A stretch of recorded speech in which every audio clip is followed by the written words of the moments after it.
ఒక కుటుంబం, ఒక ప్రభుత్వం మధ్యలో ఓ 3 ఎకరాల భూమి.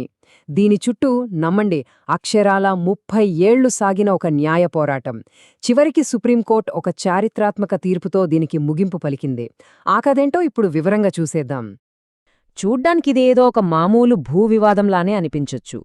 కానీ కాస్త లోతుగా చూస్తే ఒక సామాన్య పౌరుడికి, ప్రభుత్వానికి మధ్య ఉండే బలాబలాల గురించి, అసలు చట్టం ముందు అందరూ సమానమేనా అనే ఓ ప్రాథమికమైన ప్రశ్న గురించి మనకు చాలా విషయాలు తెలుస్తాయి.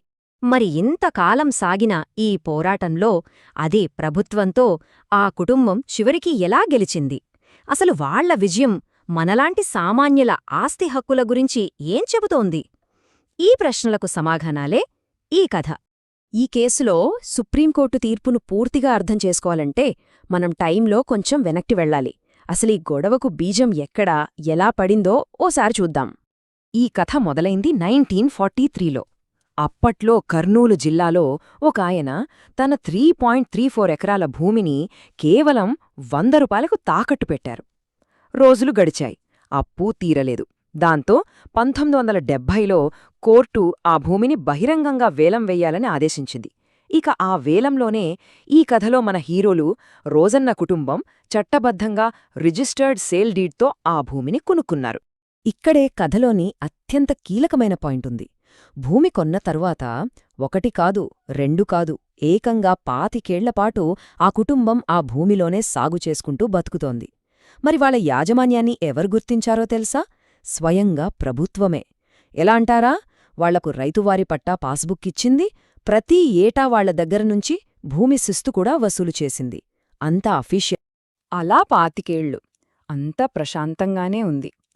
కాని 1995లో ఒక తరం మొత్తం ఆ భూమిపైనే ఆధారపడి బతికిన తర్వాత కథ ఒక్కసారిగా ఊహించని మలుపు తిరిగింది. ప్రభుత్వం ఆ కుటుంబానికి కనీసం ఓ నోటీస్ కూడా ఇవ్వకుండా, ₹1 నష్టపరిహారం చెల్లించకుండా ఉన్నట్టుండి ఆ భూమిని బలవంతంగా లాగేసుకుంది. ఎందుకంటే అక్కడ జిల్లా విద్యాశిక్షణా సంస్థ భవనం కట్టాలట. మరి ఇంత పెద్ద పని చేయడానికి ప్రభుత్వం చెప్పిన కారణమేంటి? వాళ్ల వాదనంతా ఒకే ఒక్క పదం చుట్టూ తిరిగింది: ఆ భూమి అసైన్డ్ ల్యాండ్. అసలు ఈ అసైన్డ్ ల్యాండ్ అంటే ఏంటి? సింపుల్గా చెప్పాలంటే, ప్రభుత్వం ఒక పేద రైతుకు బతకడానికి ఒక ట్రాక్టర్ ఇచ్చిందనుకోండి. షరతేంటంటే దాన్ని వాడుకోవాలి, కాని అమ్మకూడదు. అసైన్డ్ ల్యాండ్ కూడా అంతే. భూమి లేని నిరుపేదలకు జీవనోపాధి కోసం ప్రభుత్వమిచ్చే భూమి. దాన్ని అమ్మకూడదు, తాకట్టు పెట్టకూడదు. సో ప్రభుత్వ వాదనేంటంటే 1943లో ఆ భూమిని తాకట్టు పెట్టడమే చట్టవిరుద్ధం. అందుకే ఆ తర్వాత జరిగిన లావాదేవీలన్నీ చెల్లవు అని. సరే, ఈ వాదనతో కేసు కోర్టుకెక్కింది. ఇక ఇక్కడ మొదలైంది అసలు సిసలు న్యాయపోరాటం. మొదట జిల్లా కోర్టు, తర్వాత హైకోర్టు, చివరికి దేశ అత్యున్నత న్యాయస్థానం సుప్రీంకోర్టు వరకు వెళ్ళింది. కాని కింద కోర్టు నుంచి హైకోర్టుకు వెళ్లేసరికి తీర్పులు పూర్తిగా తలకిందులయ్యాయి. ఒక రకంగా చెప్పాలంటే ఒక లీగల్ సీసా గేమ్ లాంటిది. కింద కోర్టు అంటే ట్రయల్ కోర్టు ప్రభుత్వాన్ని సూటిగా అడిగింది: అయ్యా, ఈ భూమి అసైన్డ్ అని చెప్పడానికి మీ దగ్గర ఒక్క ఆధారమైనా ఉందా అని. ప్రభుత్వం ఒక్క కాగితం మొక్క కూడా చూపించలేకపోయింది. దాంతో కోర్టు ఆ కుటుంబానికి అనుకూలంగా తీర్పిచ్చింది. కాని ప్రభుత్వం ఊరుకోలేదు, హైకోర్టుకు వెళ్ళింది. అక్కడ సీన్ రివర్స్ అయింది. హైకోర్టు ఒక లీగల్ పాయింట్ పట్టుకుంది. అసలు యజమానికే ఆ భూమిని తాకట్టు పెట్టే హక్కు లేనప్పుడు ఆ తర్వాత జరిగిన కొనుగోళ్లు ఎలా చెల్లుతాయి అంటూ ప్రభుత్వానికి అనుకూలంగా తీర్పిచ్చింది.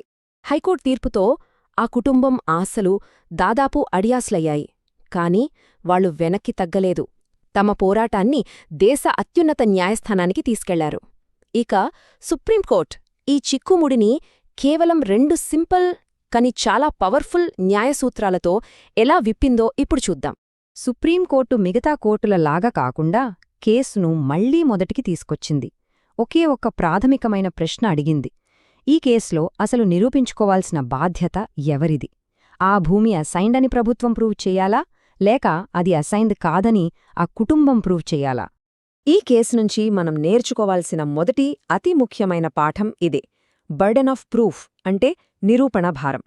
మన సాక్ష్యాధారాల చట్టంలోని సెక్షన్ 110 ఏం చెప్తుందంటే, ఒక ఆస్తి ఎవరి దగ్గర ఉంటే చట్టం వాళ్లనే యజమానిగా భావిస్తుంది. ఎవరైనా వచ్చి కాదు అది నాది అని క్లెయిమ్ చేస్తే ఆ క్లెయిమ్ని ఆధారాలతో నిరూపించాల్సిన పూర్తి బాధ్యత ఆ క్లెయిమ్ చేసిన వాళ్లదే. ఈ కేసులో ఆ భూమి 25 ఆ కుటుంబం దగ్గరే ఉంది. కాబట్టి వాళ్లు యజమానులు కారని నిరూపించాల్సిన భారం పూర్తిగా ప్రభుత్వం మీదే ఉంది. కాని ప్రభుత్వం ఈ విషయంలో దారుణంగా ఫెయిలైంది. ఒక్క ఆధారం చూపించలేదు. పోనీ సాక్షి ఎవరైనా ఉన్నారా అంటే వాళ్ల తరఫున వచ్చిన రెవెన్యూ అధికారికి ఏ ప్రశ్న అడిగినా నాకు తెలీదు అనే సమాధానం. పైగా తమ డిపార్ట్మెంటే ఆ కుటుంబానికి పాస్బుక్ ఇచ్చి పన్నులు వసూలు చేసిందని కూడా ఆయనే ఒప్పుకున్నారు. ఇక మనం నేర్చుకోవలసిన రెండో కీలక సూత్రం ప్రిజంప్షన్ ఆఫ్ ట్రూత్, అంటే అధికారిక పత్రాల్లో ఉన్నది నిజమని భావించడం. రికార్డ్ ఆఫ్ రైట్స్ చట్టం ప్రకారం పట్టా పాస్బుక్ లాంటి అఫీషియల్ డాక్యుమెంట్లో ఉన్న వివరాలు నిజమని చట్టం నమ్ముతుంది. ఎవరైనా అది తప్పు అని వాదిస్తే తిరుగులేని సాక్ష్యంతో నిరూపించాలి. ప్రభుత్వం ఇక్కడ కూడా ఫెయిలయింది. ప్రభుత్వం భూమిని స్వాధీనం చేసుకున్న తీరును సుప్రీంకోర్టు చాలా తీవ్రంగా ఖండించింది. ఇది చట్టబద్ధమైన పాలన కాదు, ఇది కేవలం ఎగ్జిబిట్ ఆఫ్ రా పవర్, అంటే అధికార ప్రదర్శన మాత్రమే అని ఘాటుగా వ్యాఖ్యానించింది. సరే, సుప్రీంకోర్టు అన్ని విధాలా ఆ కుటుంబం వాదనకే బలం చేకూర్చింది. అంతా బాగానే ఉంది. కాని ఇక్కడ ఒక ప్రాక్టికల్ ప్రాబ్లం వచ్చింది. భూమి తీసుకుని బిల్డింగ్ కట్టి అప్పటికే దాదాపు 30 ఏళ్లైపోయింది. ఇప్పుడు దాన్ని కూల్చివేయడం సాధ్యం కాదు కదా. మరి ఆ కుటుంబానికి న్యాయం ఎలా జరిగింది? నష్టపరిహారం రూపంలో ఆ కుటుంబానికి 70 లక్షల రూపాయలు, అది 3 నెలల్లోగా చెల్లించాలని సుప్రీంకోర్టు ప్రభుత్వాన్ని ఆదేశించింది. ఆస్తి హక్కు అనేది రాజ్యాంగమిచ్చిన హక్కు అని, సరైన పరిహారం ఇవ్వకుండా ఎవరి భూమిని లాక్కోవడం రాజ్యాంగ విరుద్ధమని చాలా గట్టిగా చెప్పింది. ఓకే, 3 దశాబ్దాల పోరాటానికి ఒక ముగింపొచ్చింది. ఆ కుటుంబానికి న్యాయం జరిగింది. కాని ఈ తీర్పు కేవలం ఆ కుటుంబానికి మాత్రమే పరిమితం కాదు. ఆ తీర్పులో కోర్టిచ్చిన చివరి ఆదేశం ఈ కేసు ద్వారా దేశంలోని అన్ని ప్రభుత్వాలకు ఒక చాలా గట్టి సందేశాన్ని పంపింది.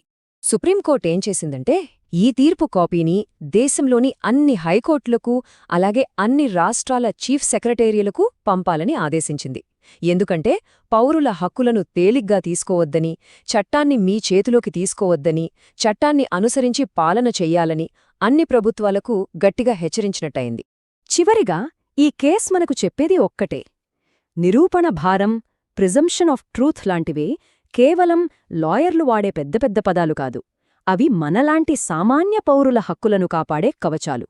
మన దగ్గర పత్రాలు, ఆధారాలు పక్కాగా ఉన్నప్పుడు ఎంతటి శక్తివంతమైన ప్రభుత్వమైనా సరే చట్టం ముందు తలవంచాల్సిందేనని ఈ కేస్ చాలా స్పష్టంగా నిరూపించింది.